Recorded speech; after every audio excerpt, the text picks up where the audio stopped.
Go to my page.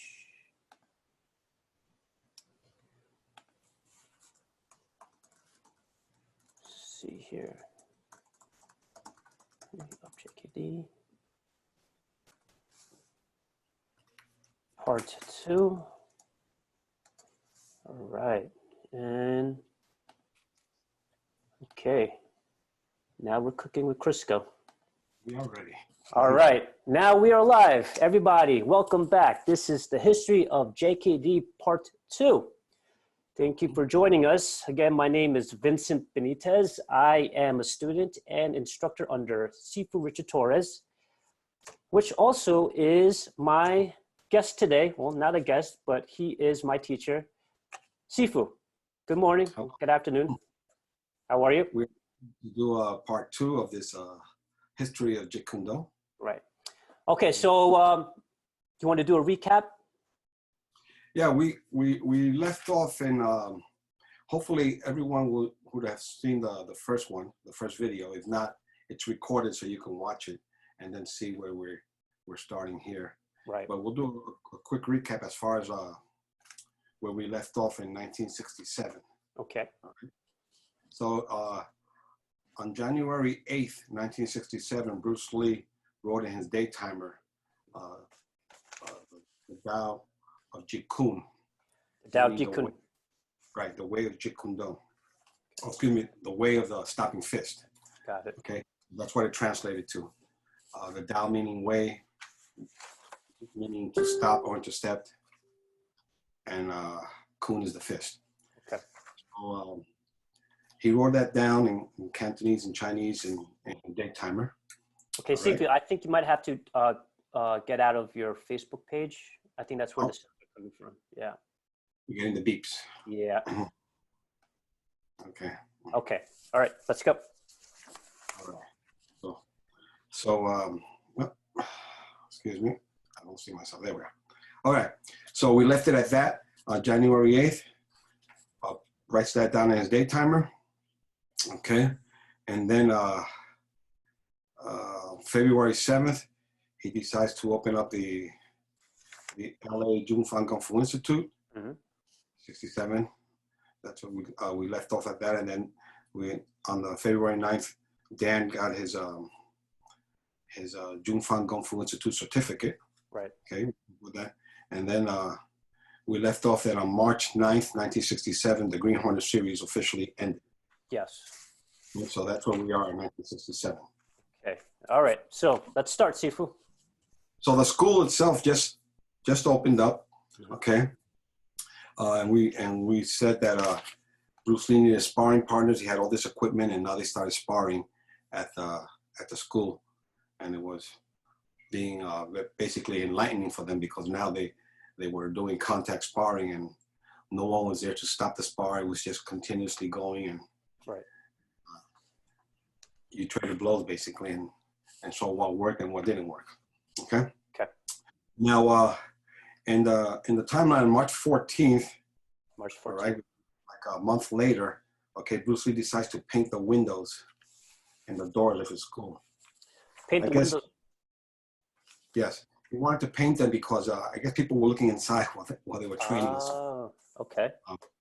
It could have been. So actually, I have a picture. If you can see that. You can see the door and the windows all painted. Painted red. Why did he choose red? And he's red, baby. Okay.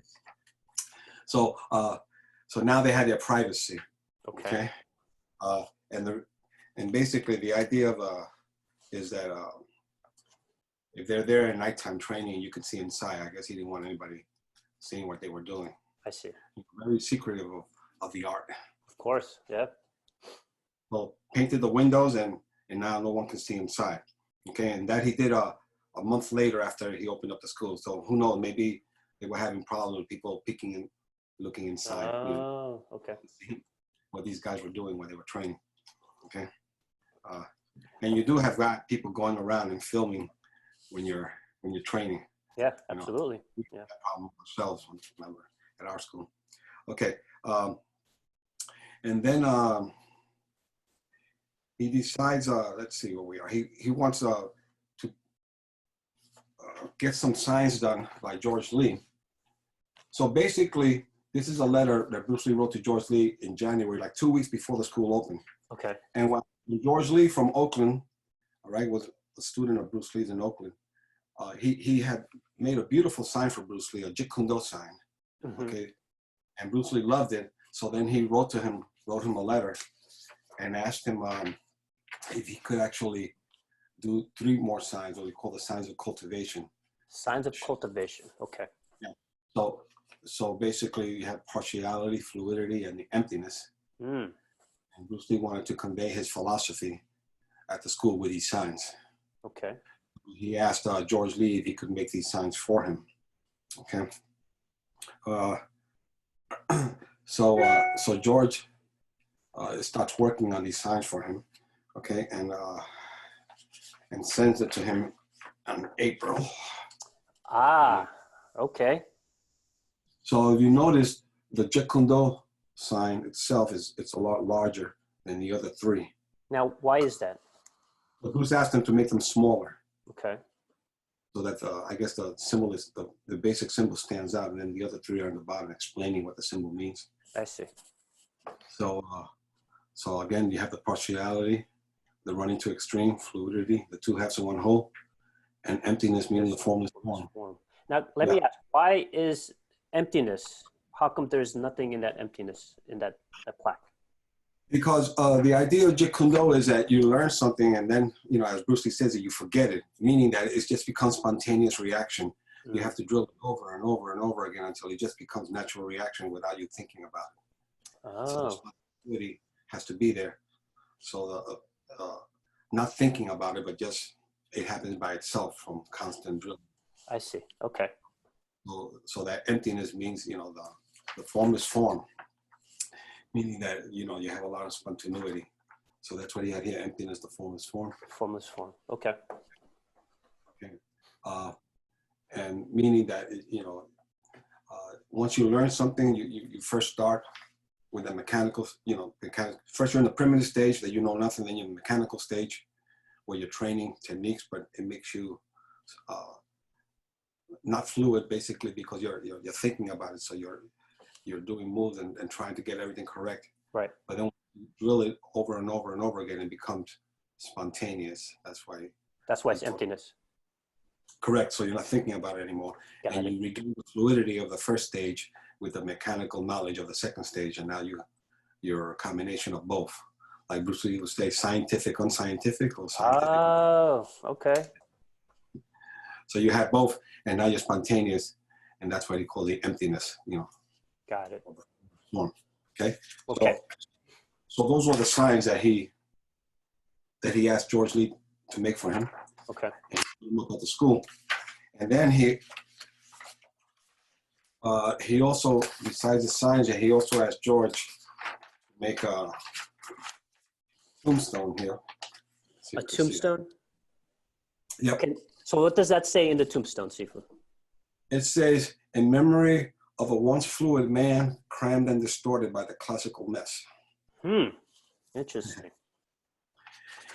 It came from one of his books that was talking where he got the idea. But it was an oil company that had a wrecked car in front of their office, and it said a nice car that broke down because there was no oil in it. Uh-huh. So he had he asked George Lee to make that tombstone for him. Did he? Yep. And this wow. is because then years later, George Lee made a tombstone for me, a duplicate of it. Wow. Now that's a Bruce Lee artifact that you ever had. The best one. So this came from George Lee, very heavy too. And he created this for me. Basically the same thing he made for Bruce. Interesting. Very interesting. So he had this tombstone put in his school. Mm-hmm. Anybody that comes in understands that this person passed away because he stayed with the classical mess, basically. Aren't we all in classical mess? Yeah. And lost his fluidity, that first stage. Right. So trying to say that he only stayed on the second stage, the mechanical stage. Wow. So that's why the emptiness is very important after those 2 stages. Yes. Okay. Emptiness into the formless form. Bruce Lee loved to play with words, you know. Okay. Okay. So emptiness being spontaneity. So unfortunately, the person supposedly buried in this in this tombstone here is basically stay on the second stage. Okay. So this is something that George Lee made for Bruce, and Bruce Lee loved it. Put it in school, and then he made this for me. He also made the signs for me too. Oh wow, very lucky. Yeah, he also made these signs, all four of them for me too. So I have them Very also. cool. Very cool. So anyway, that's what Bruce Lee put on the. He put those signs up in the school now. Okay. So then on April 16th, 1967, they begin doing a photo shoot in the school. Basically, it's a Sunday at 6:30 at night. Okay. And basically, it's for the book that we will call the Bruce Lee fighting methods. All those pictures that you see in the Bruce Lee fighting method books. Oh, so they did the photo session in the school. Oh wow. Okay, I didn't know that one. The idea is that that book was going to be called the Tao Jeet Kune book. See. The Tao Jeet Kune book. Yeah, the Tao Jeet Kune. Okay. I think they renamed it the Tao Jeet Kune Do, you know, after Bruce Lee renamed his art. But actually, I think you can see up here in the Japanese books here, they say the Tao Jeet Kune. So they started doing a photo shoot for that book, and basically it was at the school. They were. That's interesting. Yeah, they were doing a photo shoot. So the idea is that Bruce Lee was going to write this book about his art. Okay. And O'Hara Publications already convinced him to do these books for him. Okay. So then that was in April of '67. Okay. No, wait, Sifu, did he, besides the fighting method book, did he actually go through it or he canceled it? I'll mention that when he does it. Okay. I'm sorry. Because what happens is this book was going to be the Tao Jeet Kune or the Tao Jeet Kune Do book. Okay. And Bruce Lee was actually taking pictures now and writing about it and so forth. Okay. But like you say, later on, he's going to have regrets in doing that. So okay. It doesn't come to fruition. All right. Then that's in April. Then on June 24th, he goes to New York to do a demonstration for Henry Cho, and that's where he meets Chuck Norris. Oh, okay. Interesting. Yeah, in New York City. All right. And that was on June 24th. Okay. Now, a few weeks later, July 9th, okay, this is when you see on Bruce Lee's daytimer that he decides to call his art Jeet Kune Do. So July 1967. Yes. Wow. He writes it in his daytimer, basically. And I'll show it to you here. There it is. Whoa. You look on Sunday, July 9th. Okay. He writes Chinatown, James, George, and Allen. I guess they were visiting him. And then he wrote Jeet Kune Do real big there. Wow. Mm-hmm. And there's a reason he decided to change the name. If you look at this daytime, I'll show it to you again. Okay. The following day, the next day, on the Monday, on the 10th, okay, he's going to have, at 12 o'clock, he's going to meet Maxwell Pollard, who's going to interview him. Oh. Black Belt Magazine article. Black Belt Magazine article. Okay. Right. All right. So he said, if you look at here, it says Black Belt Magazine interview. Okay. Yeah. So I think he was wrestling with the name of his art and what he was going to call it. Right. So he was wrestling it for, what was the first one? The Bruce Lee's, I got it. Bruce Lee's Ultimate Reality of Kung Fu. Yeah. And then Bruce Lee's Way of Non-Abiding Simplicity. Uh-huh. And then the last one was the Tao of Jeet Kune, right? Right. Okay. But if you look at the other arts, Japanese or Korean arts, you have Aikido, karate do, Uh-huh. judo, kendo. He just came back from Henry Cho a month before, and they were doing taekwondo. Okay. Chuck Norris does tangsu do. You know, they all end in do. Right. Because you see, Dao, T-A-O, and do basically mean the same thing. They mean way. Right. The Chinese say Dao, the Japanese say do, and the Koreans picked up from the Japanese and call it do also. Way. So the way Bruce Lee wrote it before, the Dao Jeet Kune actually is translated the way of the stopping fist. Okay. Dao of Jeet Kune, the way of stopping fist. But it didn't sound too good, you know. And now he's going to be interviewed by Black Belt Magazine, all right, in 1967, on the 10th. And basically, the idea is, what is he going to call it? You know? Right. Is he gonna tell Mas Polar that his art is called the Dao Jeet Kune? So okay, so just to go back a little bit, the reason why he changed the name of the art that he was developing was because he was going to be interviewed in Black Belt Magazine. The day before he was going to be interviewed. Wow. Well, not change it because it was always called the way of the stopping fist. It was just how to pronounce it. Okay. First he wrote it in January. He wrote it in Chinese, and he was going to try to find out a good way of naming it. Right. You know, I think he was going to go to a professor in UCLA or linguistic and find out how he can name this art that way correctly. You know, in English. Right. I don't think he ever got to that point, but okay. I think eventually he figured out that take the Tao in the beginning out and put do at the end, and it'll sound a whole lot better. Because I've been actually hearing and also reading that Bruce came up with Jeet Kune Do miraculously out of thin air. Like, oh, Jeet Kune Do, this is what I'm going to name it. But it was just in development that he was going to get towards to that name. Yes. Okay. It basically, I think it was he knew who was going to be interviewed by Black Belt Magazine. Okay. You had to decide. Okay, this is it. This is his showcase. You know, first he was Kato, and last Kato, he gets this interview with Black Belt Magazine, and they're going to do a 2-part.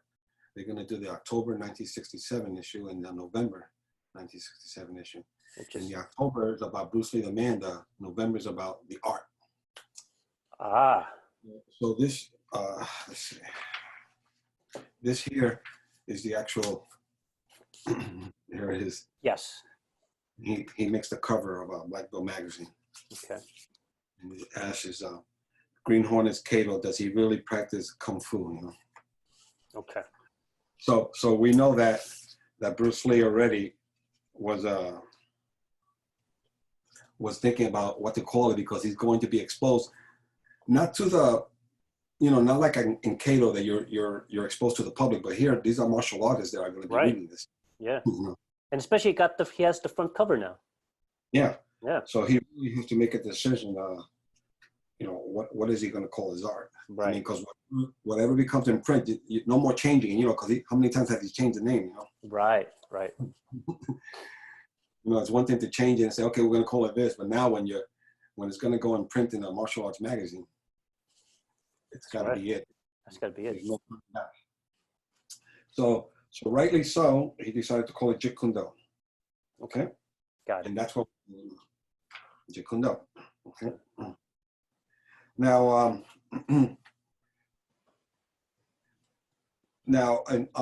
basically now he's getting more famous now because, you know, he's getting interviewed in magazines, and remember he was Kato. So a month after he meets Chuck Norris becomes his student on July 23rd, 1967. So interesting. Now he has one of the karate champs, which was Chuck Norris at that time, right, being one of his students. You know, in New York, they did a lot of talking in the hotel. They stayed in the same hotel. Right.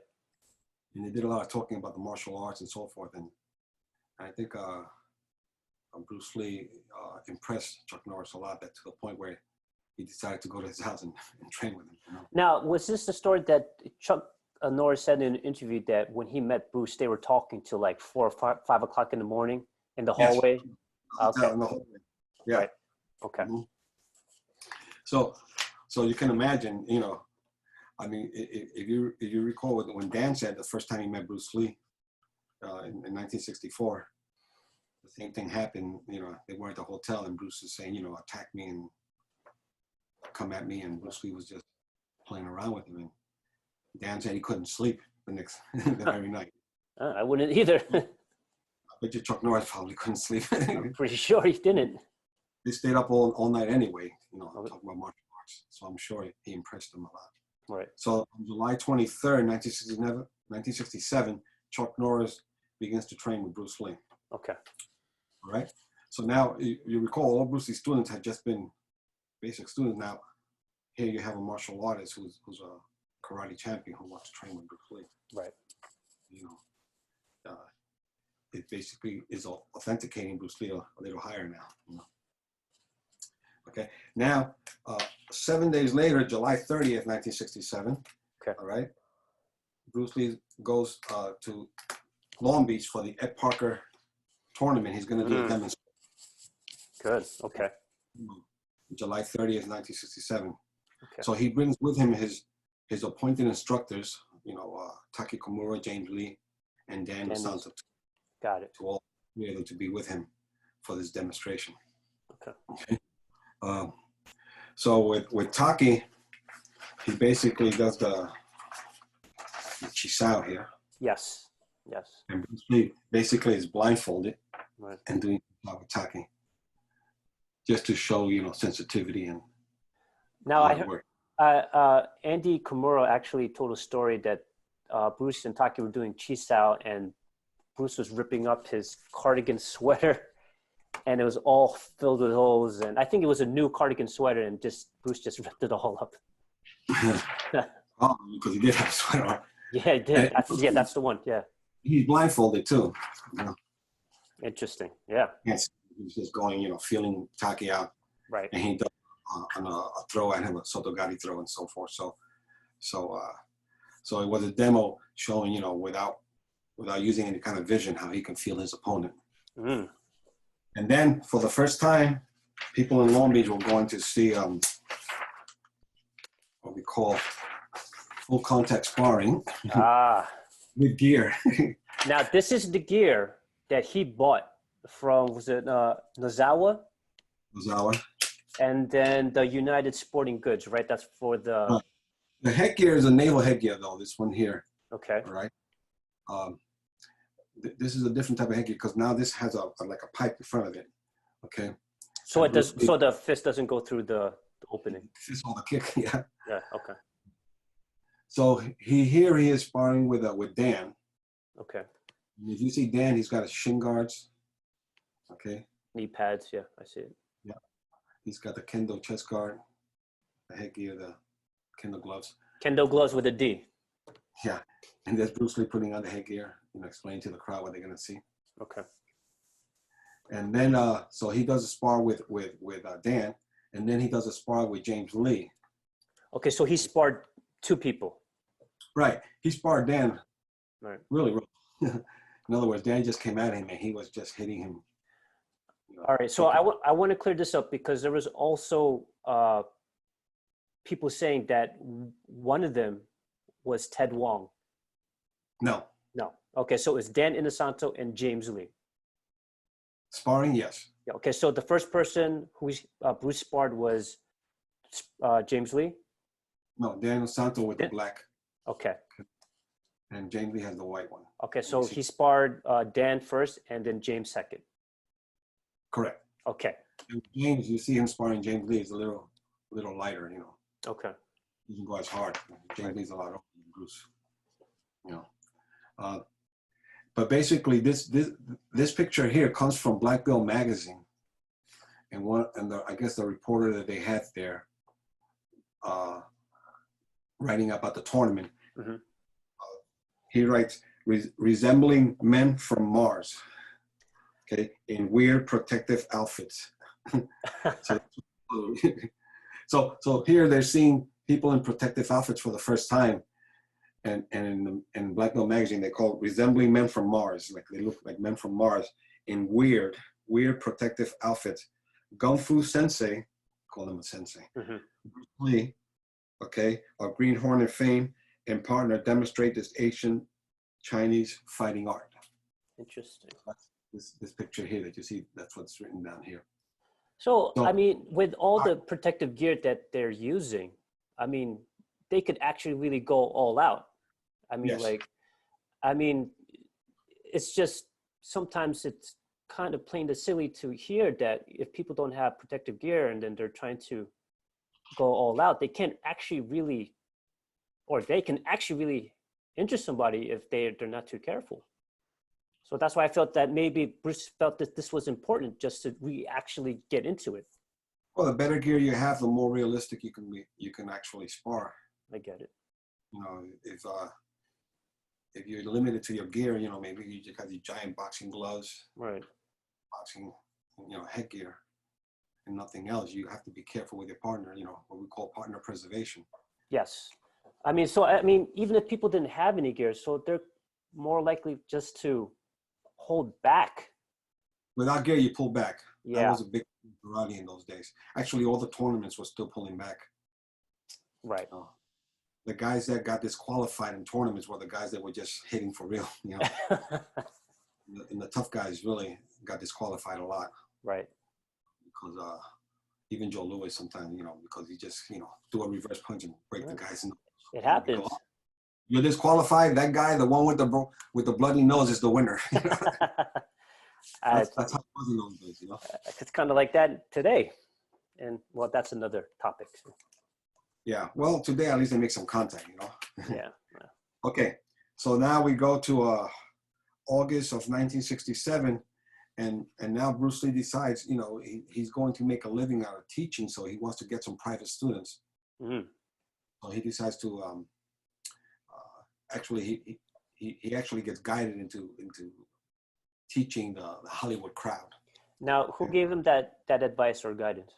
One of the producers on the Green Hornet, somebody there that advised Bruce that he should be teaching, you know, people from Hollywood and make some money, because they asked him, what are you doing now? And he told them, you know, I have a school, you know, how much did you charge for private lessons? And right. I think Bruce was charging like $25 or $50, something like that. Mm. The guy said, man, you can charge a whole lot more than that. Yeah. So he convinced Bruce. He actually told Bruce what to put a professional consultation, as he called it. Professional constant. Okay.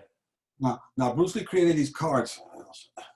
This card here, I know it's hard to see because I have it on plexiglass. So. Yes, I can see it. Yeah, but basically in the back, okay, it says professional consultation and instruction, $150 an hour. Mm. Yeah, this is back in 1967. Okay. Wow. And then non-professional tuition, $500 for 10 sessions. Interesting. So he gave these cards to his friend, who also will become a student, Jay Sebring. Okay. Who cut hair for the Hollywood crowd. And when people would come in, you know, he would give them, you know, people that he thought could do martial arts, he would give them these cards. I see. See if they were interested in doing any type of martial arts with Bruce Lee. So actually, the first person that took the bait, as we would say, you know, is Steve McQueen. Steve McQueen. Yeah. So now you had Steve McQueen decided to train with Bruce Lee on August 19, 1967. Okay. So now you have Chuck Norris training with Bruce and Steve McQueen, besides the regular students, you know. Right, right. So he's building up a roster now. And it's funny because Sifu Ted Wong, you know, he was training privately with Bruce Lee since he joined the school. Okay. You know, when he joined the school, he had no background in martial arts. Yes. So he would tell the story that he would spar with these guys, and these guys all had, you know, they could kick him and punt, but Ted Wong knew nothing about martial arts. So Ted Wong, so Bruce Lee said, I'll take you and teach you myself, you know, privately. Right. The reason I bring that up is because most of these guys, Chuck Norris, Steve McQueen, any of these private students, trained with Bruce, but also Ted Wong was present. Oh, wow. Interesting. Also those classes, he was present. Yeah. Interesting. So he got to meet all these people, with Bruce. I think the interaction, sometimes Bruce would say, okay, you do this to Steve, and Steve, now you're going to do that, and so forth. Right. It's always good to have more than one like that. Right. So you have so Bruce can see what this particular person is doing, and instead of just being on that other end. Right. Got it. So, okay. So then that's in August. Now September, he decides to create a separate certificate now, because now he has a, if you recall on the other video, we showed the Junfang Kung Fu Institute certificate. Yes. Okay. Now that's for the members for the Seattle and Oakland. Anybody that was a member of the school would get that certificate. Got it. Okay. But now he was teaching privately. Oh, wait, Sifu, let me ask you. Now that first certificate, that also includes Los Angeles, correct? I just want to make that make sure. The Junfang Kung Fu Institute? Yes. Okay.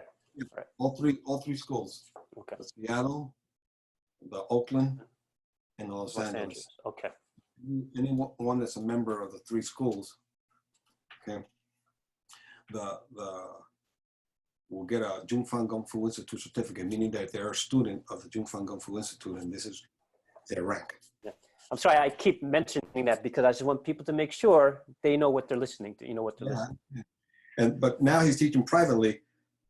So Chuck Norris and Steve McQueen, these guys are not members of the Junfang Kung Fu Institute.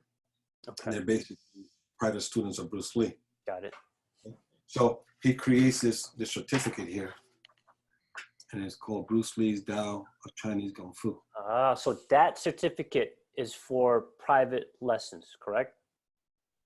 Right, for people who train with Bruce Lee. Private. And the certificate says, this is to certify that, and they will put the name under it. It says, it's personally taught by Bruce Lee, and having fulfilled the necessary requirement is hereby promoted to whatever rank on Bruce Lee's Tao of Chinese Kung Fu. Got it. Tao meaning the way of Chinese Kung Fu. So he had this certificate created for that specific reason. And his private students will get that. Now, whose certificate is that one? This one here belongs to Steve McQueen. Okay. Yeah, so Steve McQueen got a first rank from Bruce Lee. Got it. And basically the idea is, since these guys are not members of the Junfang Kung Fu Institute, they will get this certificate. Interesting. Very interesting. Well, I'll talk about that later. So the idea, yeah. I don't want to jump back and forth because people will be thrown off with the timeline. Okay. Let's keep going. So now September 7th, 1967, Mito Uehara becomes Bruce Lee's student too. Now who is that, sir? Mito Uehara is the editor of Black Belt Magazine. Mm. So now you have to figure, here's the editor of Black Belt Magazine that sees all these martial artists that are out there, especially the famous ones, because they're in his magazine. Of course. Remember, Black Belt is the only martial arts magazine out there. Okay, so he gets to see all these people, and he decides he wants to become a student of Bruce Lee's. Mm. That kind of tells you a lot, Not only does Chuck Norris want to be a student of Bruce Lee, but now Mito Uehara wants to be a student of Bruce Lee. So Bruce Lee was into something really special when these people are recognizing that this guy has something to offer. Right. That's interesting. Yeah. So he becomes a student, and of course, because of Mito now, I guess he already knew of Bruce Lee because they were doing that photo shoot for the book already, and then he got interviewed for the magazine. Mm-hmm. So he decided. I probably read the interview, the whole article, and said, "I got to train with this guy." Right. Not too often. Okay, and then September 30th, which was a few weeks after Mito joined, Mike Stone decides to train with Bruce Lee. Wow. Yeah. So all in September. So now you have Chuck Norris and Mike Stone, which are karate champions, both of them. Right. Training with Bruce. Mito's training with Bruce, and Steve McQueen is training with Bruce. So Bruce is getting pretty busy now. Running up the list. Yeah, the idea is he's got all these people training with him, and is basically making him more important now because it's justifying what he's doing. You see, from other martial artists, Right. they are authenticating him as far as the direction that he's going with his art. Mm-hmm. So eventually in December, he decides to replace that Dao Johnny's Kung Fu certificate. Okay. Yep. He wants to replace it with his Jeet Kune certificate. Okay. So December of 1967, right? Correct. That's when he gets it printed. Yes. Okay. Now that certificate that you just show, whose certificate is that one? This is Taiwan certificate. Sifu Ted. Wow. He gets it in December 8th, 1967. Okay. Now, again, they're exactly the same except for the name. Same as that certificate. Dao Chinese Kung Fu now it says Jeet Kune Do. And then what's in the bottom here says the same thing. This is to certify that Ted Wong is personally taught by Bruce Lee and having fulfilled the necessary requirements, hereby promoted to second rank in Jeet Kune Do. So it's the same exact wording as this one. Okay. But what's happening here is that, you know, I guess because if you notice when he was advertising, it was called Jeet Kune Do. Right. When he was advertising cars, you know, for the lessons. Right. And they put the certificate of Dao Chinese Kung Fu. Right. Sometimes, you know, you have to remember the period at that time. You know, in the 60s, people were looking into some gurus, Maharashis, you know. Right. I think Bruce Lee kind of played up on that a little bit and you know, made himself the wise, you know, Asian man there, you know.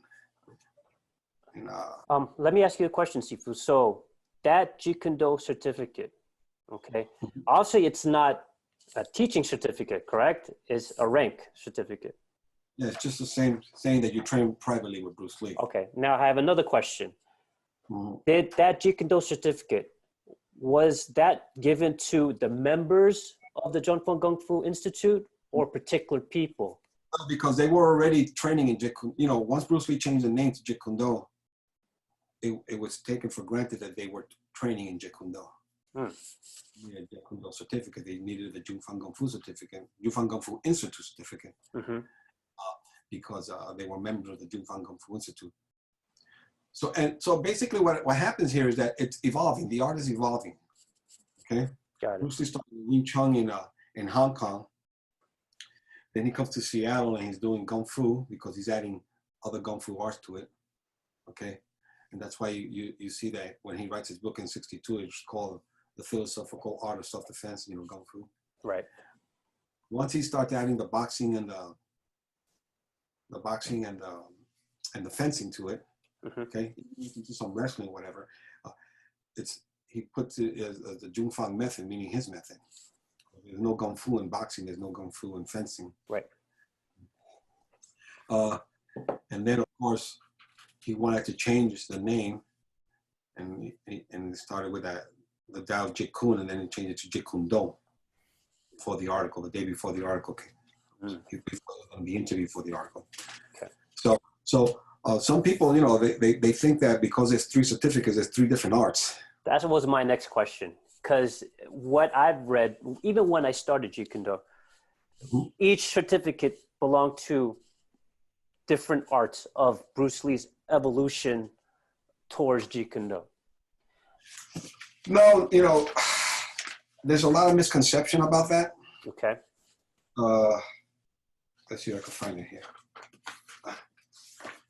You know, if you see this article in Black Belt Magazine in '97, they put the 3 certificates, and they say the bearer of this certificate, I'm not going to mention his name, but they say he was certified in 3 different styles, you know. But, you know, Bruce Lee always stressed simplicity. How can a man that stresses simplicity have 3 different arts? You know, it just doesn't jive. Right. You know, so basically the art was evolving, and as evolved, you know, historically we all can look back now and say, well, when it was just Kung Fu, this is what was taught. And then when it became the Jungfang method, this is what was taught. It evolved to this, and then from the Jungfang method to Jeet Kune, it evolved to this. Right. But to say what you're doing is Jungfang, and what you're doing here is Jeet Kune, correct? Because it was always the same art that continuously evolved. Historically, you can break it down to a certain period. In hindsight. Right. In actuality, it was, as Bruce Lee changed the name, the students themselves were training in whatever he called the art. I got it. Got it. So if there's Bob Bremer who got a Jungfang Kung Fu Institute certificate, he was still doing Jeet Kune, even though he got a Jungfang Kung Fu Institute certificate. Right. 5 people actually got this certificate. That was my next question. 5 people, okay. Because this was at the end when Bruce Lee was giving certificates out. Eventually, he just stopped the whole thing. I think 68, probably the latest. Could be wrong, but it was Sifu Richard got one. Daniel Santo got one. Okay. Peter Chin got one. Peter Chin, nice guy. So Dan got a rank 3. Ted Wong rank 2. Peter Chin rank 1. Then Joe Hyams got one, rank 1, and Sterling Silverfin got one. Okay, so very quick, who's Joe Hyams? These are private students of Bruce Lee. Okay. They'll be coming up in March. Okay. But we're still in December '67. Okay. But those guys, they all got the Jeet Kune certificates from Bruce. Okay.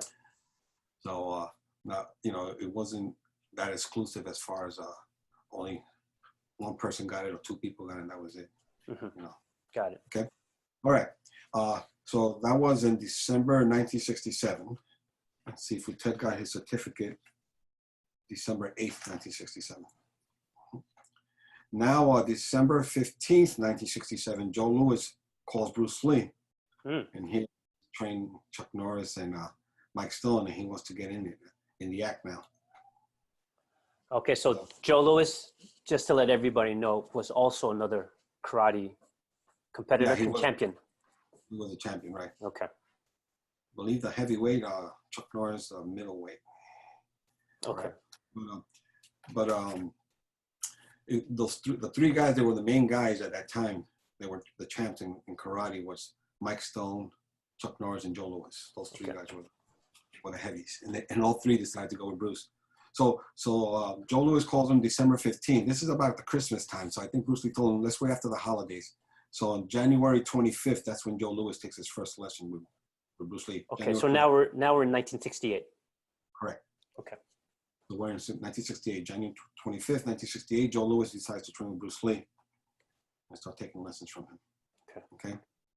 So then now Bruce Lee is, he's got all these people, Joe Louis, Chuck Norris, Mike Stone, Steve McQueen, Mito Yohara. Okay, did I miss anybody? But so now, like I said, what about James Colburn? That he'll come later. I'm jumping ahead now. He'll come when Bruce Lee raises his prices. So Bruce Lee prints another card. And he says, hey, I'm charging too little. I'm charging $150 an hour. I'm going to change it to $275 an hour. Wow. That says Linda Lee Cadwell. Did she sign that for you? Linda Lee and Shannon signed this for me. Wow. Actually, Linda Lee gave me this card. Sweet. She gave this to me as a gift with other cards too. She gave me a whole bunch of cards. But she gave me this card.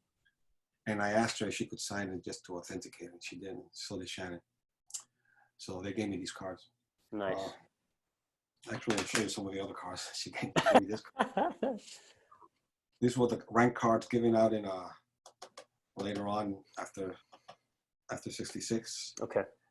And this was the card that was given out in Oakland. Ooh. Not Oakland, excuse me, Seattle. Okay. In Seattle, this was the card, and the rank was in the back. Nice. So this was the rank card for Seattle. Wait, so whose rank card was that then? This is blank. It's just blank? Okay. And this is the card that replaced it. Oh. So Bruce Lee, he used to give out these cards, but he had no certificates. He never gave out certificates in Seattle. So once he started giving out certificates, he said the certificate and the new membership cards will show who the new students are. Wow. All right. I get it. So that's what he did. So again, going back to this card, he raised his price from $150 to $275 an hour. I always hear people say, Jeet Kune cannot be taught. You know, Jeet Kune cannot be organized. Mm. Yeah, Bruce Lee got $275 an hour. Taught or organized, you know. And for a test searching course, $1,000. Wow. So and instruction overseas, $1,000 a week plus expenses. Mm-hmm. So he knew his worth now, you know. He said, "Hey, I got all these people around me, and you know, martial artists, Yeah. From Hollywood and all this. So I'm gonna raise my prices." And which was a good idea for Bruce, you know. Mm-hmm. So now that was February. March, following month, here's Jay Sebring giving out these cards. Okay. And who Paul Sterling Silverfin decides to train with Bruce Lee. Now Sterling Silverfin was a writer in Hollywood. He would write basically movies and films and TV series. So he was a writer, and so was his good friend Joe Hines. Joe Hines. These are the two guys that received the Jeet Kune certificate later on from Bruce Lee. Okay, so they decided to train with Bruce Lee starting March 28th, 1968, with the new price. The new one. So it was $275 an hour. Okay, all right, and that's in March 28th, the end of March, and then April 30th, the end of April, Kareem Abdul-Jabbar decides to train with Bruce Lee. That's right, Kareem. All right, yeah. Yeah. So I say that Bruce Lee was pretty busy at that time. Oh yeah. Yeah, because I mean, wow, talk about being authenticated. You know, you have these people coming. You know, Kareem. What happened to Kareem was he moved to LA to be with the late, and he went to Mito Uehara, who was already a student of Bruce Lee, and asked him where he could find a good Aikido teacher, because he was training in New York at the Aikikai over there and doing Aikido. So he wanted to train Aikido in California. And Mito told Kareem, you don't want to train Aikido. Actually, Mito himself was a black belt in Aikido. And he told Jabbar, you don't want to train Aikido, I'm going to show you something else. And he introduced him to Bruce Lee. Nice. So Kareem Abdul-Jabbar became Bruce Lee's student on April 30th, 1960. Okay? 1968. Got it. Now, you remember that Bruce Lee was taking pictures in his school with Ted Wong and Daniel Santo. They were taking pictures for this book, this Tao Jeet Kune Do book that was supposed to come out. And now in 1968, people are writing to Black Belt magazine letters to the editor. And they're at right here. Let's see if we can see it. Yeah. I got it. Yep. So the guy here, May 1968, he said, I'm writing to you because of the tremendous information wanted by the people concerning Chinese martial arts. I read Black Belt, and I know that you cannot give the possible date when the book of the Tao Jeet Kune Do will be published. However, as soon as you know, please print something about it. I have around 15 friends who are anxiously awaiting Bruce Lee's book from your publication, and it will probably be a sellout. So this is 1968, you see? Wow. So they're waiting for Bruce Lee's book. Where is it, you know? Okay. And then June 1968. So this is May 1968, Black Belt magazine. Then next month, letters to the editor. Here we go again. And it says, and it's saying, I am waiting anxiously for the forthcoming book by Bruce Lee, the Tao Jeet Kune. Okay. Where can I get a copy of this book when it is published? And then the editor replies, in answer to many requests, Bruce Lee's book should be ready around June or July. 68. As soon as it's available, Black Belt will publish the news. Wow. And then you got another guy over here asking on the same letters to the editor. Right. Same. He says, I would appreciate any available information on Bruce Lee's recent book, The Tao Jeet Kune. Would you please send me the name of the publisher and the price of the book? Okay. Yep. And then this one was on August. This guy is saying, with all that talk about Bruce Lee's book, The Tao Jeet Kune Do, it's not too surprising that the book is not yet available. I don't think the book will ever be published because it will probably never be written. So here you go, naysayer. Even back then they had them. Yeah, of course. Don't we have them now, right? Yeah. There's always one or two always talking negative, right? Instead of positive, and trying to destroy people. And here this guy is a naysayer trying to destroy Bruce. So he said, Bruce Lee is probably all mouth and no action, except when he shows whatever he shows on television. And then he says, where's the Tao, Kato? Okay. Wow. Yeah. Sounds like somebody I know. But then the editor says, answers, and he said, Bruce Lee's delay in preparing the book is only due to his meticulous workmanship. However, he is hard at work and is almost complete on it. Better late and excellent than early and poor. Editor. True. Very true. Well, I'm sure, they were making excuses for Bruce because where's the book, Bruce? Yeah. And Bruce said, and we'll talk about that. Where's the book? Where's the book, Bruce Lee? So they all wanted Bruce Lee's book because they all wanted to know, everything about Jeet Kune Do. Right. This article in October '67, November 1967, talking about Bruce Lee's Jeet Kune Do, Jeet Kune Do, Jeet Kune Do, and so everybody's anxiously waiting for it. Okay. Now, that was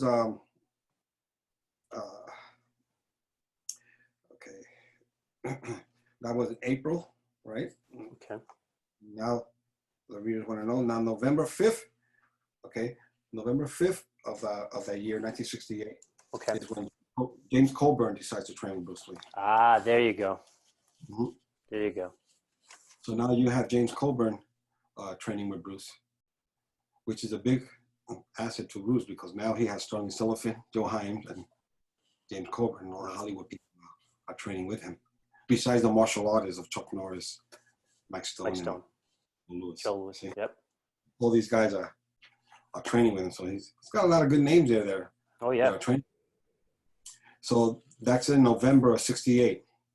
All right, the James Coburn enters the picture. Training with Bruce. Now we go to 1969, January 7th, and Bruce Lee decides to write what we call the Mai Chi Fame. The what? I'm sorry, say that again. Mai Chi Fame. Ah, yes, of course. So he decides he's going to set a goal for himself. And actually, in his daytime on January 7th, he says, I will make a goal for a series or a movie. So I think what's happening is, his whole chief aim is to create goals for yourself. Don't just hope for your ship to come in, that kind of, to call him anymore, get an agent to get him a role in anything. He's going to try to create something for himself. So this is where he decides to create the silent flute and get Sterling Silverfin involved and get James Coburn involved. Actually, he wanted Steve McQueen to get involved, but Steve wasn't interested, which kind of angered him a little bit. But James Coburn went along, right? So he decided to go and write this Mai Chi Fame, giving himself a name and writing it down. Basically the idea is write a goal, put a date on it, and try to achieve that goal by every day doing something towards that goal. Right. But Bruce Lee decided instead of waiting for Hollywood to call him, he was going to create something for Hollywood, and that became the Silent Flute Project. I see. Okay. Yeah. So that's the whole idea with the Mai Chi Fame thing. All right. And then of course in December, this was January '69. Yep. So Bruce Lee was involved with meetings and teaching privately and so forth. So he's involved in meetings for the Silent Flute Project, and now he's also teaching all these private students. And then on December of '69, Dan is telling him that the attendance in the school is low. Now, I was about to ask you that question. Now, during 1969, was Bruce going back and forth teaching his students in that school, or was Dan just teaching everybody? I don't think he was there as much anymore. I think probably still going Sundays for sparring, because now he's teaching in his backyard. He's teaching private students. Oh, okay. Yeah. So he's really busy if you think about it. Right. I mean, extremely busy. And Dan is the one teaching at the school. But for whatever reason, people had to leave, whether it was work related or whatever. They had to move away. And Bruce Lee, wasn't taking in any students. Right. Remember the windows and the doors. It was a private school. Anybody that has a school would know that you have to constantly try to get students in because you're going to have students leaving. Right. So you have to replenish those that are leaving with those that are coming in, Yeah, I know it. Yeah, you go out of business. So Bruce Lee wasn't replenishing the students that were leaving. So the school wasn't doing well, and they decided to go through the process of closing the school in December '69, and then January 1970 was the official day when the school actually closed. Okay, so let me ask you this question. Now, again, I've been reading articles saying that the reason why Bruce Lee closed down his schools was because his students were taking his agenda and the schedule as the way. Yes. Well, when he was interviewed, he said he closed all 3 schools down. But actually, the Seattle school was still open. Kentucky was still teaching in the basement.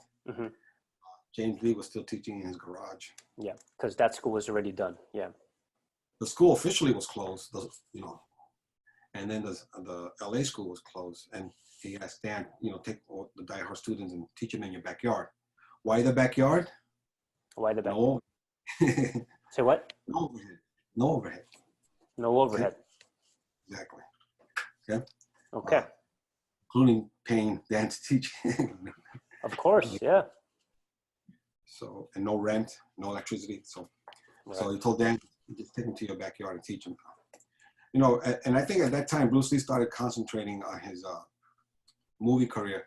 I think what happened to Bruce is, here he has all these students. And I think he realizes the students that are financially well off are those involved in Hollywood. Whether they're actors, producers, writers, and so forth. So, he made this cheap fame, but, where he says, I will have in my possession $10 million by 1980. Wow. Having in possession $10 million by 1980, okay, he wrote this in '69.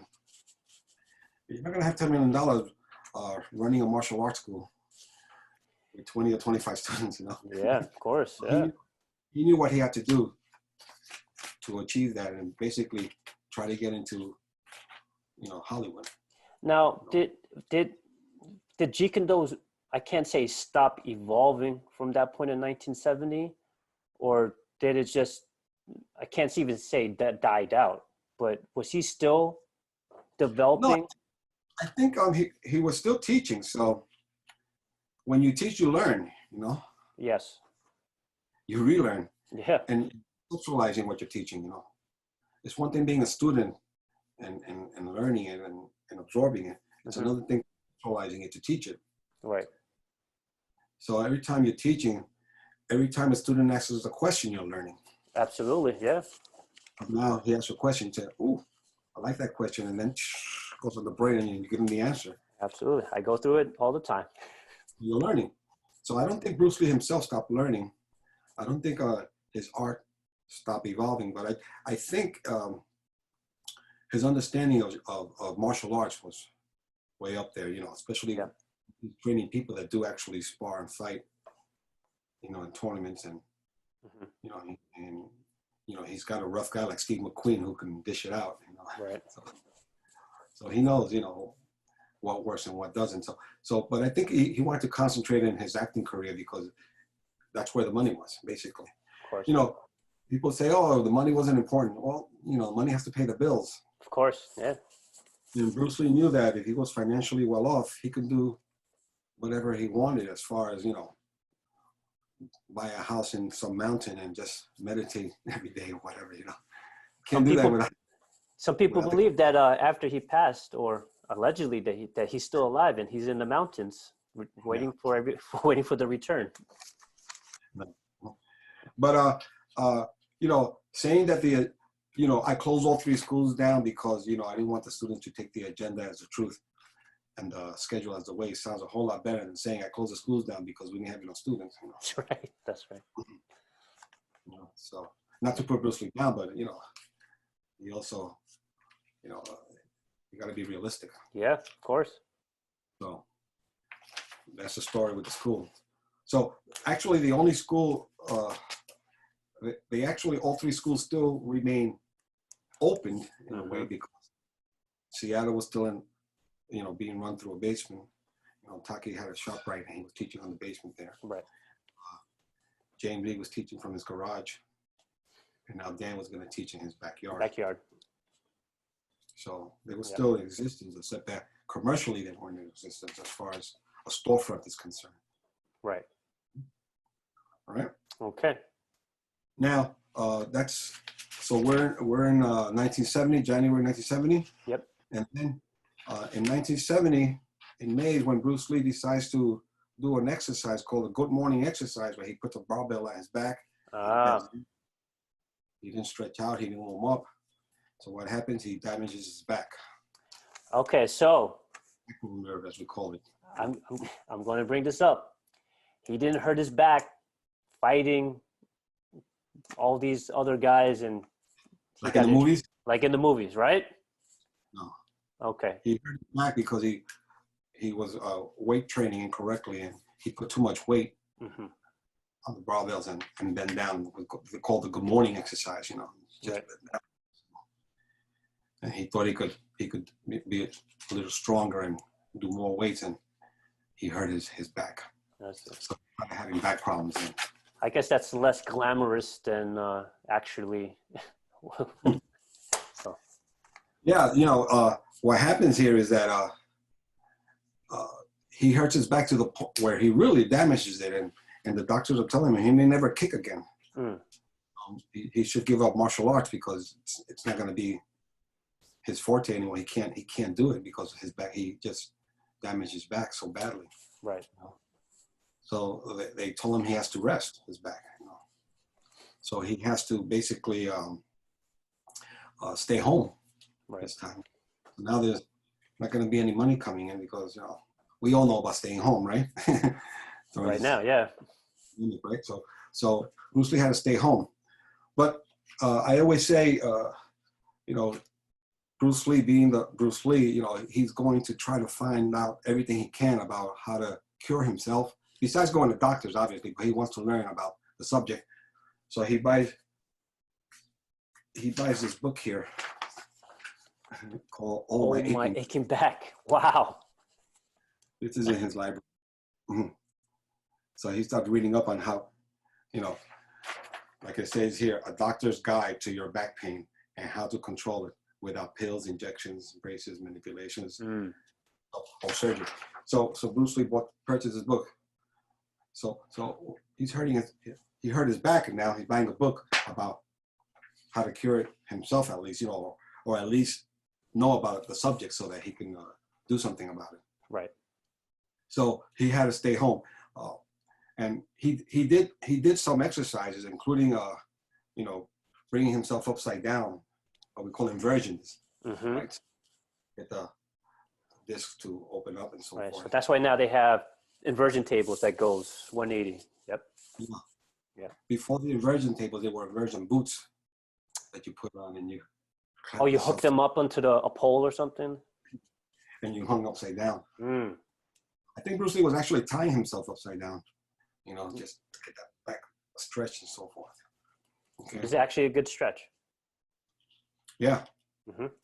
And then you see later on in September, and his daytimers, he's writing that he's taking, slow walks around the neighborhood to start getting the body moving again. Right. So it was basically hurting him, especially around August. He's really in pain. He had doctors putting cortisone shots in his back and so forth. Mm-hmm. Trying to basically nullify the pain that he had. Right. And he had this pad that he would put in the back of his chair, and it would vibrate for his back, which he took all the way to Hong Kong because he used to do all these fight scenes and then vibrate his back, massage his back so he could feel better. Okay.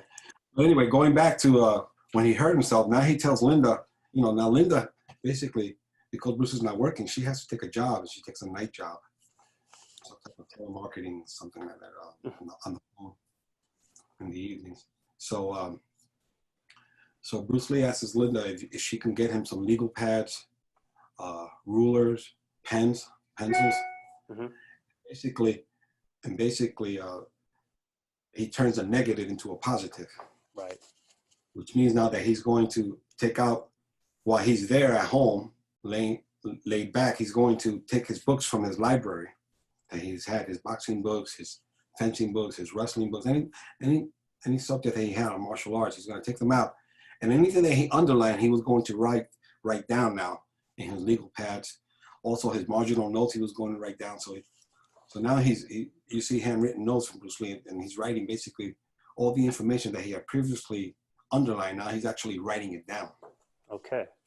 Putting it into a cohesive way of understanding. Right. So, like if you look at the Tao Jeet Kune Do book on the parries, okay, just on the parries on the Tao Jeet Kune Do book, on one page, I found 5 different books that all that information came from. Interesting. Really? Yep. So 5 different books, and the books were boxing books and fencing books, all about parrying. So you see there was a correlation between the two.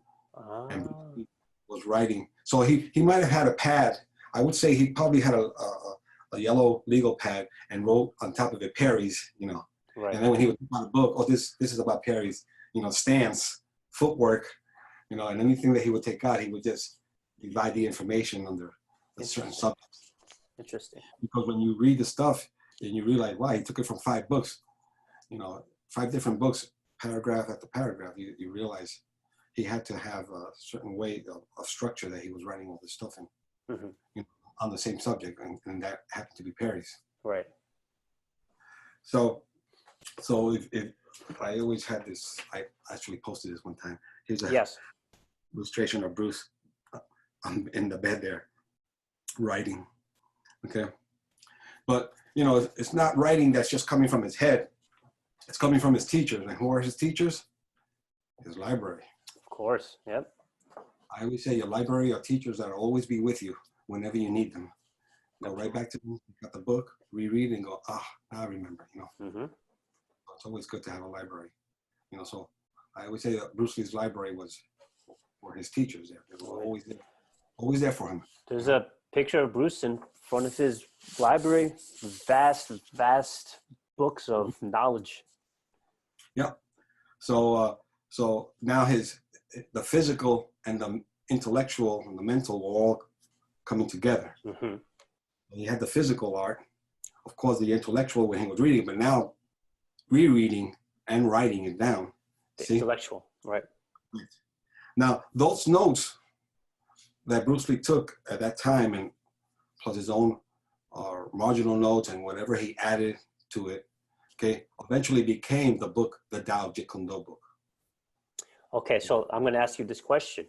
Now, did Bruce put this book out himself? No, the Tao Jeet Kune Do book came after Bruce Lee passed away. It came out in 1975. Bruce Lee passed away in 1973. Okay.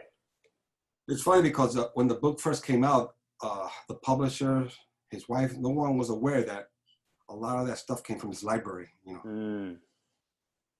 And then when, you had guys that research stuff. See, people are putting, Bruce, I understand Bruce Lee he's human.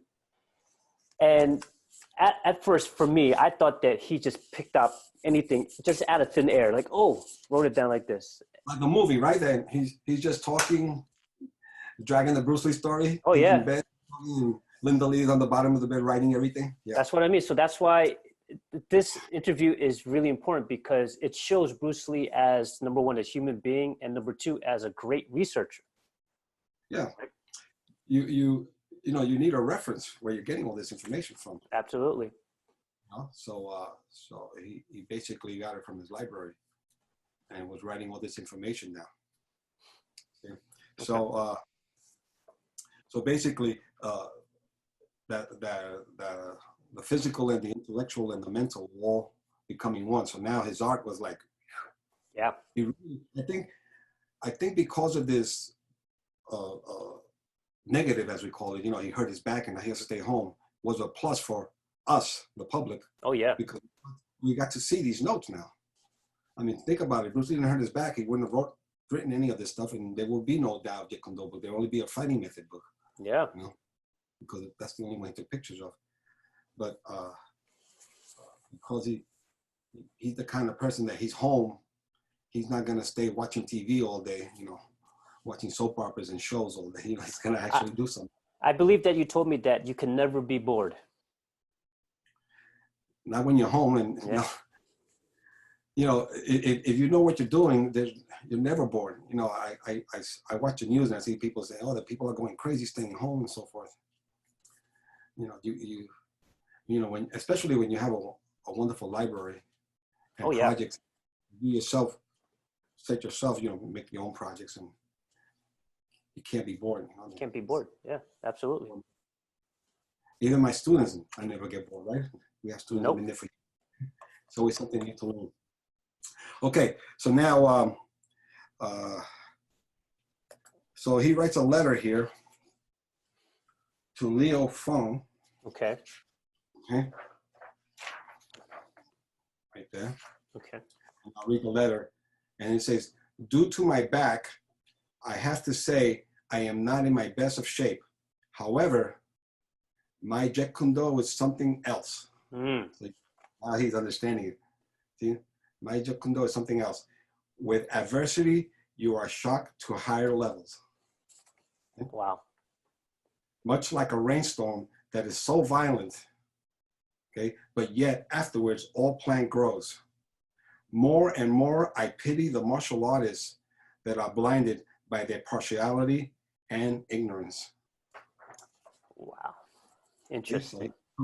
So it reaffirmed to himself, by doing his writings, it reaffirmed to himself that what he was doing was correct. And he was putting all this stuff together, and he's saying, partiality is not the thing, totality is the thing. Mm-hmm. So basically with that letter, you see that Bruce Lee said with an adversity came something, allowed him to go to a higher level of his understanding of Jeet Kune Do. Right. See? And he understood it. And years later, after he passes away, 1975, Linda takes those notes to O'Hara and they print it as the Tao Jeet Kune Do. Okay. So that was all happening in 1970, in May all the way through August to September. And Bruce Lee's doing all that writing. And like I said, in his daytimer in September, he's talking about taking walks around the neighborhood so he can, for his back. Okay. Then on December 1970, in Black Belt Magazine, December 1970, they have a little section called Budo Breeze. Okay. There. And it says, "Several years ago, we announced that Bruce Lee was working on his book called The Tao of Jeet Kune Do. Okay. Unfortunately, Bruce got sidetracked from writing it, and even though it was almost completed, he has decided not to have it published. Now they are not going to be published. See? Many karatekas have been writing or phoning us asking for Bruce Lee's address, so here it is, and they give Bruce Lee's Beverly Hills P.O. Box. Wow. Which they shouldn't have done that. Guess what happens? Hate mail. Not hate mail. People pleading with him. Begging him. Bruce, please. Tao That was December 1970. 2 months later, Black Belt writes another thing on Budo Priest, you know. Stop sending me stuff. And it says there's a big movement on the way to try and convince Bruce Lee to change his mind about not publishing his book on Jeet Kune Do. After we announced in this column he was going to shelve the book, a grassroots letter campaign was started, and now Bruce has so much mail pleading with him to go ahead with the book that he doesn't know where to put it all. In spite of these efforts, Bruce still remains firm about his non-publishing decision. Part of the reason may be because of his busy schedule with his martial arts movie, The Silent Flute. He may start sometime in the spring. Black Belt plans to run an article on Bruce and James Coburn in the near future. Keep watching for it. So in December 1970 and 1971, people were writing to him, pleading with him to write the book. Now you have to understand, you know, the book they started in 67 or 68, around there, right? When they were doing the pictures. Yeah. And it was 67. And Bruce is doing this book, but what happens? First he starts charging $150 an hour to teach, and then $275 an hour. Right. Why in the heck would he write a book that's gonna cost $5? At that time, that's what those books cost. Right. Give out his whole art, you know. That's right. And remember, that wasn't the notes that he took when he hurt his back. That book was going to be just the ones he was taking pictures of in his school about the art. Okay, it was going to include those notes. Okay? So basically, he scratched the whole deal. He wasn't going to give out his art so easily. And then years later, 1975, Linda came out with the Tao of Jeet Kune Do book. And then after that, Mito Yujihara, his student from Black Belt magazine, decided to put together the fighting method books because he had all these pictures of Bruce Lee. Okay. And he put Bruce Lee's fighting method together. Now, was that a particular title that Mito chose, or? Yeah, because he just, Bruce Lee's fighting method, what is that? The Jung Fang method? Right.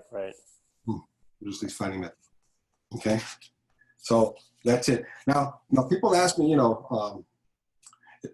and you see it all over Facebook and everything, that Jung Fang is the physical art and Jeet Kune Do is the conceptual philosophical art. Okay? Now what happened here is, Bruce Lee called his art Jeet Kune Do, but later after he passed away, Dan decided to call the physical aspect of Bruce Lee's art Jung Fang. So he stepped back and called it the Jung Fang art. Okay. And then Jeet Kune Do, the way of a concept of researching, and a method, a concept of looking into other arts. Right. So it confused the hell out of a lot of people, I see. Because it's looking for Jeet Kune Do, and then then Dan student starts teaching Jeet Kune Do doesn't exist. It's just a philosophy. It's just a concept. Bruce Lee's art is called Jung Fang, which is not what Bruce Lee did. From Jung Fang he went to Jeet Kune Do. Right. And then Dan went from Jeet Kune Do to Jung Fang. Went backwards. Okay. So that's it. So I think we'll leave it at that. Okay. Right? So before we go, we have questions. Are you free to answer some questions? Yeah, sure. Okay. I'll try. All right.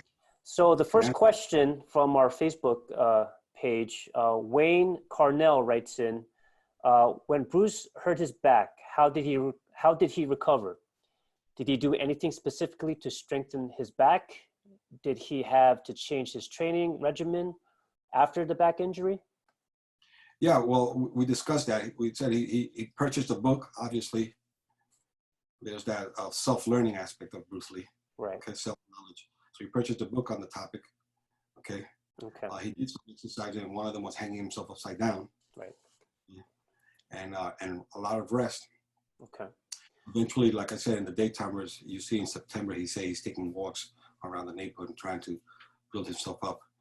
Okay. To the point where he did strengthen his back, right, to the point where he could actually do kicking, doing all these jumping, flying side kicks and all that in the movies and so forth. Okay, so next question comes from Kenny Murphy. He said, do you believe JKD is misunderstood between practitioner and non-practitioner? And if so, why the confusion? It all depends on the person themselves, you know, Mm-hmm.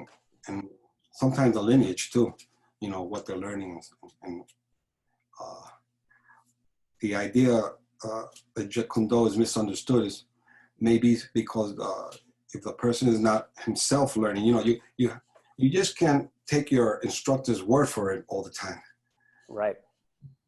If you want to learn Bruce Lee's art, read what Bruce Lee wrote about the art. Don't say, I'm not going to read. Some people are just, you know, they get lazy. They don't want to read. So whatever this person tells them, the instructor tells them, they just believe it, and that's it. Blind faith. You go parroting the same words, you know. So if you want to learn, you know, what Bruce Lee's art is, read Bruce Lee's notes, which is the Jeet Kune. Okay. Yeah. Commentaries on the way too. Oh, commentaries on martial way. That's this book. Okay. Because that was put together by John Little, which was Bruce Lee's notes also. Right. Okay. So next question comes from, please forgive me by mispronouncing your name, Mizar Fuentes Ortega. He asks, who was the closest student to Bruce Lee, and who was teaching the most authentic version of JKD? I think Bruce Lee had a good relationship with Ted Wong. First of all, because they were both the same nationality and they spoke the same language. Mm-hmm. Unfortunately, that's the way it goes with these guys. Sometimes they can relate to each other a lot better. Mm-hmm. I think Dan also was there when Bruce Lee was, you know, doing all the Jeet Kune Do and coming up with things. But Ted Wong was at his house, at Bruce Lee's house, when Bruce Lee was teaching privately to other students, and also basically being the bouncing board, as we say, of Bruce Lee. You know, mm-hmm. Every time he try something out, he had this guy there to try it out with. Right. You know, so I think between both of them, they were very close to Bruce Lee, and what he was coming up with. All right. So Ted Wong and Dan Inosanto was rather because they were on a later stage, you know. You know, if you think of Taki was very loyal to Bruce, but Taki was in Seattle. Mm-hmm. James Lee was in Oakland, and Bruce Lee tried to keep them informed of what he was coming up with, but they weren't in LA. And you know, when Bruce Lee would come up with something, they were there. He related to Ted and Dan. Okay. Especially Ted Wong was with Bruce a lot at his home. They, you know, it went beyond just training with Bruce Lee. They basically conversations. They did a lot of things together. They watched boxing matches on TV together. They went to the restaurant together. You know, Chinese food and so forth. Okay. You know, I think it helped him too that he wasn't married for a while. You know, but Dan was married with a family, so it's you know how much time. All right, so this actually comes from my student, Ivan Demidon. A few questions. He wanted to know who was Wong Jack Man in the martial arts community that made the Chinese challengers think that he could beat Bruce in a fight. Well, this is back in 1964, so Bruce Lee wasn't famous yet. Mm-hmm. Nobody knew who Bruce Lee was, really. Right. I mean, he was making a name for himself, but he wasn't as famous as the Bruce Lee that comes out of, you know, after Kato. Okay.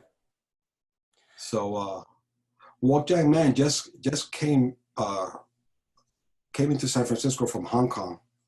So he was part of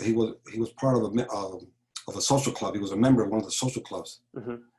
And actually he did Cholet Fat. And he was pretty good at it. You know, the guy, I think they probably felt he was the best guy in their social club as far as Kung Fu was concerned. Okay, so that goes into the next question he was asking. Did Wong Jack Man have some sort of record or title or a reputation as a street fighter? No, not yet. He just was a guy who knew his stuff as far as his art was concerned. Okay. You know, by profession, you know, he was a waiter in a Chinese restaurant. You know, that's what he was doing. which Bruce Lee also did when he first came to San Francisco for a very little while. Right. He left. But Wok Jang Man eventually opened up a school in San Francisco. And but at that time, in 1964, no, he was just a member of that social club that was insulted by Bruce Lee's demonstration in San Francisco. And they decided to pick Wok Jang Man. You know, they first invited Bruce Lee to go to the social club to show them his Kung Fu. Okay. And Bruce Lee turned them down, you know. So the second time they decided to actually challenge him, and they went to the restaurant where Wok Jang Man was a waiter. And on the tables, they sat down and wrote this letter, and then told Wok Jang Man, you know, about it, and he signed it. Like, yeah, I challenge you, you know. He didn't know what he was getting into because he didn't know who Bruce Lee was either. He never met Bruce Lee. So Wok Jang Man was in the restaurant while the people who wanted to see Bruce's style or Bruce's art, they were writing it and they were saying, "Hey, you, Wok Jang Man, come here," and then he agreed to it. No. They this is the second letter that they sent Bruce. Okay. The first letter, they invited him to the social club. The second letter, they were actually going to abruptly challenge him, you know. Okay. They already had chosen Wok Jang Man to, you know, and he agreed to it. All right. So what they did, he went to his restaurant where he was working to write a letter to Bruce, and then he signed it. But remember, Wok Jang Man never met Bruce Lee, never saw Bruce Lee, never even saw the demonstration that these guys were all upset about. All right. So they think that Bruce Lee was challenging them, but in actuality, what Bruce Lee was saying is, if you want to learn the real martial arts, you know, go across the bridge to Oakland and come to my school. He was advertising a school because the school was in Oakland, and these guys are in San Francisco. all right. Actually, So, he was at the end. I think he was even giving flyers out for his book and the school. okay. So the next question: did Bruce have any other altercations with that particular Chinese community group? Yeah, Alan Joe and George Lee both told me that Bruce Lee decided to go to San Francisco with James Lee for Wok Jang Man, hunt him down. I think they found out where the restaurant that he was working in. Really? Which was the restaurant he was working in, and they actually went to the restaurant. And as Alan Joe tells the story to me, he tells me that that Wok Jang Man was pouring tea on at a customer's, pouring tea on a cup there, and in walks in Bruce Lee and James Lee. You know, he sees them walking through the door, and he overfills the cup with tea and runs all over the table. He supposedly dropped the kettle and ran to the back. Now, this is a story that several of them have told me. You know, George Lee told me the same exact story. Right. And James Lee used to tell them the story because he told them. So, you know, if James Lee told it to them and he was there, it must be true, you know. So James Lee said, let's go after him. And Bruce Lee's laughing. No, leave him alone. That's enough. Yeah. That's hilarious. Okay. The next question, last question, Coach Fokins, believe he's one of James's and George's student. He writes. He's in England, yeah. England, correct, right. So he writes down an interesting topic, perhaps. It is well known that Bruce, at some point in his development, had told the likes of Taki Kimura that Chi Sao is out, yet others say he would still practice it. What was the importance of it at latter stages, and did Bruce indeed stop training it, or did he do it, and if so, why? Well, the idea of the Chi Sao, Bruce Lee always wrote that Chi Sao was the nucleus of the art. Mm-hmm. The sensitivity, you know, Chi Sao, for people don't know, is when you're doing this sensitivity exercise with a partner. Right. And Bruce Lee considered Chi Sao the nucleus of the art. Okay, because he considered that whole idea of sensitivity very important. What happened when he went to LA, though, and he started buying full contact equipment and sparring, okay, he said Chi Sao is not the nucleus of the art anymore. Sparring is. Okay. So the actual sparring, because of the aliveness of sparring. So when he said Chi Sao was out, he's talking about Chi Sao as being the nucleus of the art is out. But he still kept doing Chi Sao. He was teaching Chi Sao all the way. I mean, Steve McQueen took Chi Sao lessons with Bruce, Chuck Norris, Mike Stone, Sterling Sullivan, all these guys, you know, as private students of Bruce Lee, were learning Chi Sao from Bruce Lee. So as he was still teaching it. Was the importance of Chi Sao there? Probably not as much as sparring with gear on. Right. You know, that was more important than now doing the sensitivity because of aliveness of full contact sparring. Right. When he said Chi Sao was out, he's talking about Chi Sao as the nucleus of the art is out, but not Chi Sao. And then some people take that further and they say, oh, trapping is out, you know. Right. That's a whole different subject, but you know, you know, don't get rid of your tools, man, because you never know what you're going to come up against. And for you to have adaptability, you have to have totality. Yes. And Jeet Kune Do has adaptability. Okay. Okay. All right. Well, Sifu, thank you. This is it. All right. No more part 3. No, this is it. This is it. This is fun, though. Yes, I'm glad that you agreed to do this the second time. And I would like to thank everybody for tuning in and all the questions that was sent. Oh, Sifu, I would like to mention those 3 statues in the back of you. They're pretty interesting. I was going to ask you about that. Yeah, this is a shout out to my student, Saul Alvarez. Ah, hello, Saul. Saul is a master painter and builder of statues, not just Bruce Lee, but all different statues from anything, basically. So he basically gets commissioned to do all these statues, and he took time out to get these 2 guys built. This one here. Nice. And this one here. Can you show me that one? I think he posted that on Facebook. I wanted to see if. Nice. So he sent this to me this week. So I said, all right. So if you're gonna send it to me, I'm gonna put it behind me so you could see it, your work. Nice. Shout out to Saul, man. Yeah, he has a super busy schedule because he's being commissioned to do a lot of statues for people. Nice. Took his time to build this for me, and I appreciate it so much. Good. All right. Okay. All right, guys. So I hope everybody enjoyed part 2 of the history of JKD. Maybe we'll do another one in the near future, but as of now, we'll have to find a good topic to talk about. That's right. So if you have any further questions, you could email us privately on the public page, facebook.com/JKD Martial Arts Institute, or you can go to Sifu Torres's website, www.jkdmartialarts.com. Am I saying that right? Right. Yes. And he has an email there. Sifu's also on Facebook. You could try to reach out to him. Any questions for me? I'm also on Facebook. On this page, we're here both on this page, so you could always message me through here too. Absolutely. So guys, I hope that we're going to be out of this soon from this quarantine, and we're out doing what we love to do. So, but now we're inside. Hopefully we could, as what Sifu Torres told me, you can't be bored. There's always something to do inside. Never a dull moment. Never a dull moment. So that's why I came up with this interview. So you turn a negative into a positive, all right? See what you can do positive. Absolutely. So again, thank you, Sifu, for doing this. And guys, thank you for tuning in. All right. Have a good one. All right.